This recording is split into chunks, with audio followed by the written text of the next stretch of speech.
Hi guys, நம்ம இன்னைக்கு பாடி swap டிராமாவோட 3rd part தான் பார்க்க போறோம். வெல்கம் டு டி கிசஸ். நம்ம சேனலுக்கு யாராவது புதுசா இருந்தீங்கன்னா மறக்காம சப்ஸ்கிரைப் பண்ணிக்கோங்க. இன்னைக்கு நம்ம வீடியோக்குள்ள போயிடலாமா? இந்த எபிசோடோட ஸ்டார்டிங்லேயே ஜியாவும் அவங்க ஐயர் அஃபிஷியலும் பேசிட்டு இருக்கிறத நம்மளுக்கு காமிக்கிறாங்க. என்னம்மா நீ இதுல ரிவெஞ்சும் இல்ல லவ்வும் இல்ல, சும்மா சேடா போயிட்டு இருக்கு அப்படின்னு கேக்குறாரு. இப்பதானே ஸ்டோரி ஆரம்பிச்சிருக்கு, எல்லாத்தையுமே ஆட் பண்ணிடலாம் அப்படிங்கிற மாதிரி சொல்றாங்க. இப்ப அப்படியே ஸ்டோரிக்குள்ள காமிக்கிறாங்க. லாஸ்ட் எபிசோட்ல யுன்கை, அதாவது நம்ம ஹீரோயினோட ஹஸ்பண்ட், நீ வேற ஒரு பர்சன் மாதிரி நடந்துக்கிற அப்படின்னு சொல்லியிருப்பாரு. நான் யாருன்னு உனக்கு தெரியுதா அப்படின்னு ஹீரோயின் கேக்குறாங்க.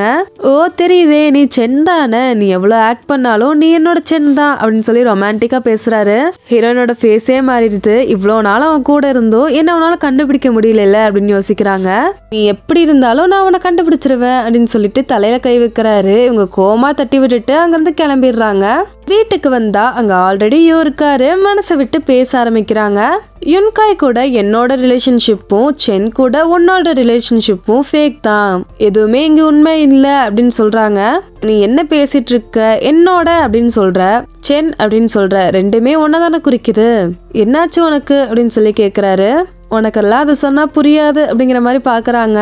ரூமுக்கு போனதுமே ஹஸ்பண்ட் கிட்ட இருந்து மெசேஜ் வருது. என்னடா இது அப்படின்னு ஓபன் பண்ணா சென் கோவமா இருக்காங்கன்னு நினைச்சிட்டு அவங்க கூட பிசிக்கலா எடுத்த போட்டோஸ் அண்ட் வீடியோஸ் எல்லாம் ஷேர் பண்ணிருக்காரு.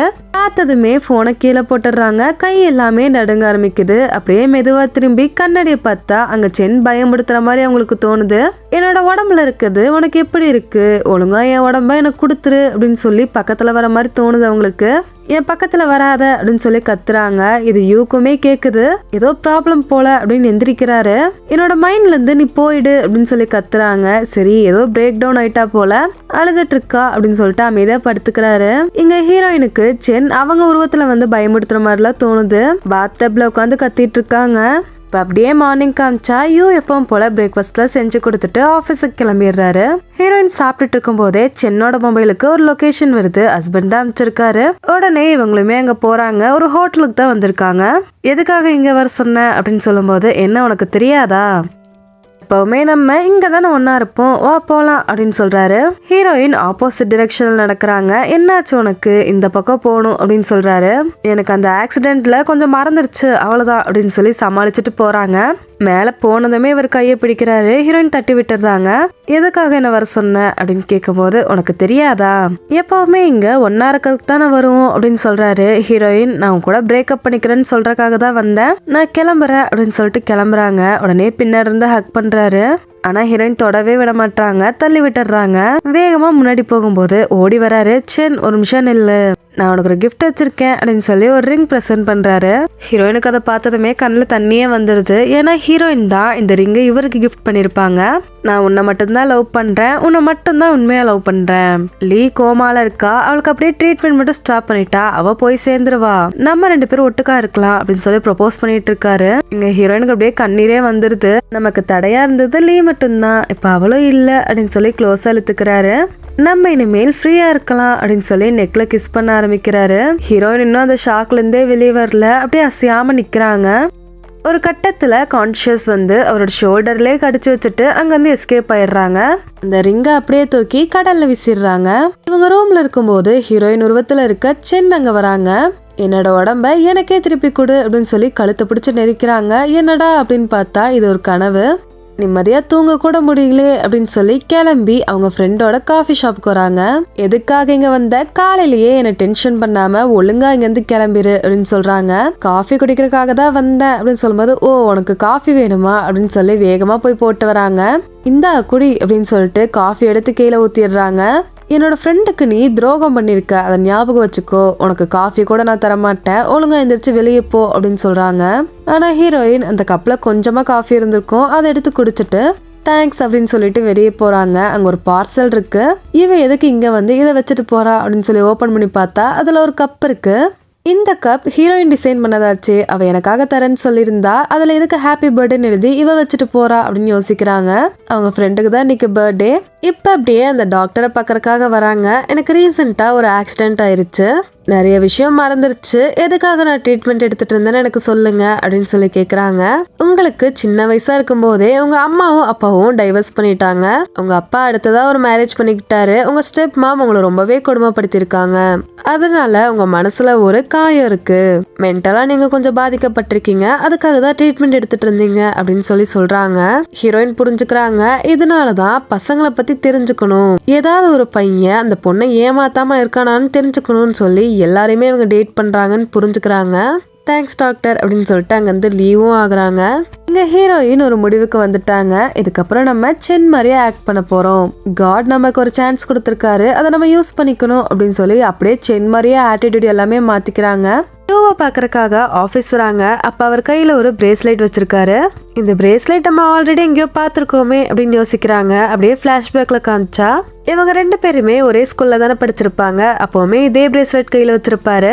என்ன பண்ணிட்டு இருக்க அப்படின்னு கேட்கும் போது ரிப்பேர் பண்ணிட்டு இருக்கேன் அப்படின்னு சொல்லிருப்பாரு.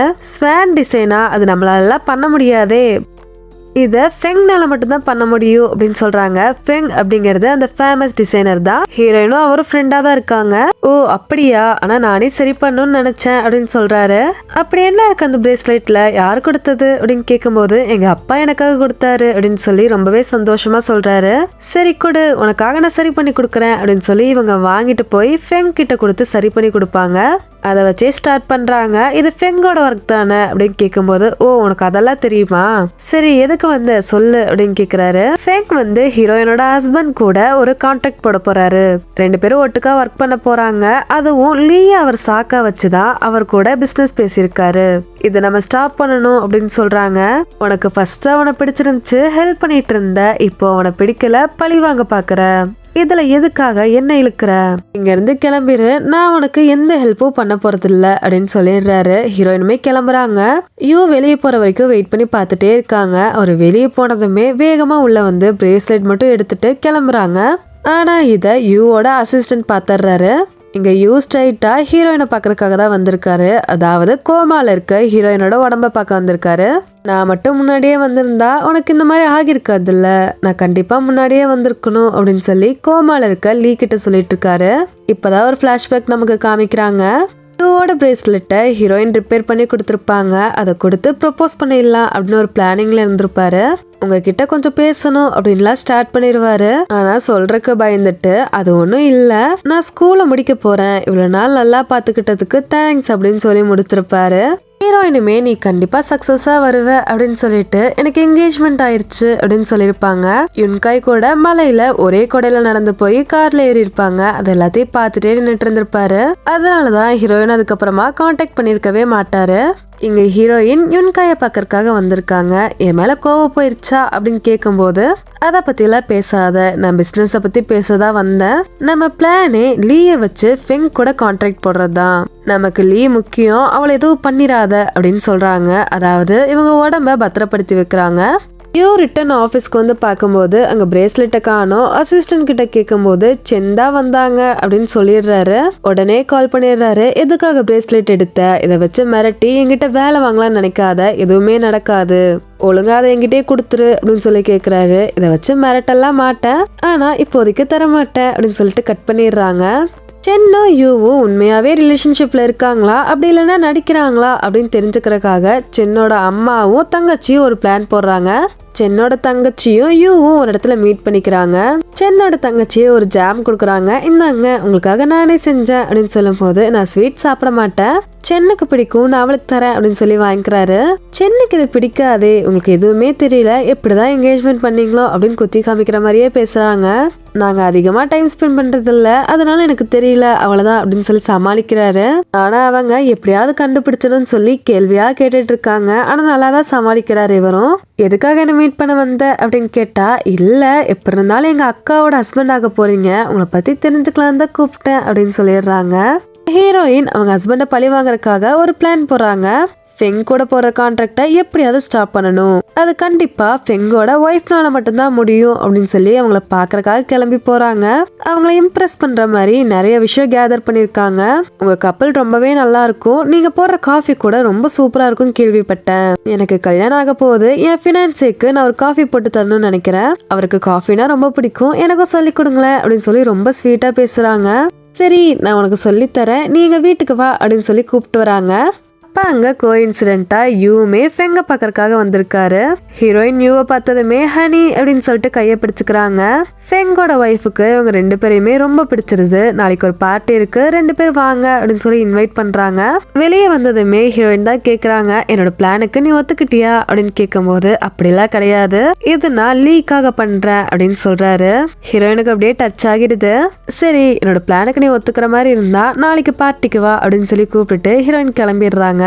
ஹீரோயின் ஒரு மீட்டிங் அட்டென்ட் பண்றதுக்காக ஆபீஸ் வந்திருக்காங்க. ஆனா அவங்க அப்பா மதிக்கவே மாட்டேறாரு. நீ எதுக்காக இங்க வந்த, நீ வீட்டுக்கு கிளம்பு அப்படின்னு சொல்றாரு. சென்னோட தங்கச்சி இதை பார்த்து சிரிச்சிட்டு இருக்காங்க. இப்ப மீட்டிங்குமே ஸ்டார்ட் ஆகுது. தங்கச்சி தான் எல்லாத்தையுமே எக்ஸ்பிளைன் பண்ணிட்டு இருக்காங்க. அங்க இருக்கவங்க இது எல்லாமே பழைய மாடல் ஆயிடுச்சு, இதெல்லாம் ஈஸியாவே பண்ணிடலாம், இதெல்லாம் யாரு வாங்க போறா அப்படின்னு கேக்குறாங்க. உடனே ஹீரோயின் என்ன பழைய மாடல் அப்படின்னு சொல்லி கேட்கும் போது அதுல பாருங்க லீவ் டிசைன் இருக்கு, இப்ப எல்லா பக்கமுமே லீவ் டிசைன்லாம் ரொம்ப அசால்ட்டா கிடைக்குது அப்படின்னு சொல்றாங்க. லீவ் டிசைன் அசால்ட்டா கிடைக்குதுதான், ஆனா அதை நல்லா பாருங்க, அது லீவ் டிசைனே கிடையாது, அது ஒரு மயில் இறகு. மேபி உங்களுக்கு பிக்சர்ல சரியா தெரியாம இருக்கலாம் அப்படின்னு சொல்லி எந்திரிச்சு தங்கச்சி கிட்ட இருந்து ரிமோட்டை வாங்குறாங்க. ஜூம் பண்ணி காமிக்கிறாங்க. அவங்களுக்கு ரொம்பவே இந்த பிரசன்டேஷன் பிடிச்சிருது. இந்த டீலையுமே ஓகே பண்ணிடுறாங்க. உங்க நேம் அப்படின்னு கேட்கும் போது என்னோட நேம் சென் அப்படின்னு சொல்றாங்க. அடுத்த நாள் பார்ட்டியுமே ஸ்டார்ட் ஆகுது. ஃபெங்கோட ஒய்ஃப் ஹீரோயின் எல்லாருமே வந்துடுறாங்க. அது மட்டும் இல்லாம சென்னோட தங்கச்சியுமே அங்க வந்திருக்காங்க. என்ன ஆச்சு இன்னும் யூவை காணோம் அப்படின்னு சொல்லி கேட்கும்போது அவர் வந்துட்டு இருப்பாரு அப்படின்னு ஹீரோயின் சொல்றாங்க. அவரெல்லாம் வரமாட்டாரு, இவங்க 2 பேரும் லவ்வே பண்ணல, சும்மா நடிக்கிறாங்க அப்படின்னு சொல்லி தங்கச்சி சொல்றாங்க. எங்கோட ஒய்ஃபுமே டவுட்டா பார்க்கும்போது கரெக்டா யூ வந்துடுறாரு. லேட் ஆனதுக்கு சாரி போலாமா அப்படின்னு சொல்லிட்டு 5 பேருமே ட்ரிங்க்ஸ் பண்ண ஆரம்பிக்கிறாங்க. அப்பா கூட தங்கச்சி விடுற மாதிரி இல்ல, நீங்க 2 பேரும் பார்த்தாலே எவ்வளவு லவ்வபிளா இருக்கீங்க, ஆனா அங்க பாருங்க கைய கூட பிடிச்சுக்க மாட்டாங்க அப்படின்னு சொல்றாங்க. யாரு சொன்னா அப்படிலாம் இல்லையே அப்படின்னு சொல்லிட்டு ஹீரோயினோட கன்னத்துல கிஸ் பண்றாரு. இதுல ஏதாவது ஒரு லவ் தெரியுதா அப்படின்னு சொல்லி கேட்கும்போது இப்ப பாரு அப்படின்னு சொல்லிட்டு ஹீரோயினை பார்த்து ஒரு சிக்னல் கொடுக்குறாரு. 2 பேருமே டீப்பா கிஸ் பண்ண ஆரம்பிக்கிறாங்க. பார்த்தா ஃபேக் மாதிரியே இல்ல, 2 பேருமே ஃபீல் பண்ணி கிஸ் பண்ணிக்கிறாங்க.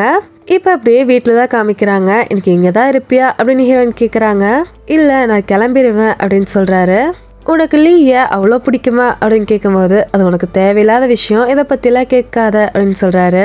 சரி நான் கிளம்புறேன் அப்படின்னு சொல்லிட்டு கிளம்புறாரு. ஆனா ஒரு செகண்ட் நின்று திரும்பி பாக்குறாரு. ஹீரோயினுமே திரும்பி பாக்குறாங்க. 2 பேருக்குள்ளயுமே ஃபீலிங்ஸ் வர ஸ்டார்ட் ஆயிடுச்சு. இப்ப அப்படியே ரூமுக்கு வராங்க. அவங்க தங்கச்சி கிட்ட இருந்து கால் வருது. நாளைக்கு யூ கூட ஒரு ஹோட்டல்ல மீட்டிங் புக் பண்ணிருக்கேன், நீயும் வந்துரு, இல்லனா ஃபீல் பண்ணுவ அப்படின்னு சொல்றாங்க. மறுபடியும் என்ன பிரச்சனைக்கு தான் பிளான் பண்ணிருக்காளோ அப்படின்னு ஹீரோயின் யோசிக்கிறாங்க. இதோட இந்த எபிசோட் முடியுது. இதுக்கப்புறம் வர எபிசோட்ஸ் எல்லாம் மிஸ் பண்ணாம பார்க்கணும்னா டிராமா கிசஸ் சேனலை சப்ஸ்கிரைப் பண்ணி வச்சுக்கோங்க. இந்த பாட்டு எப்படி இருந்துச்சுன்னு சொல்லி கமெண்ட் பண்ண மறந்துடாதீங்க. தேங்க்யூ.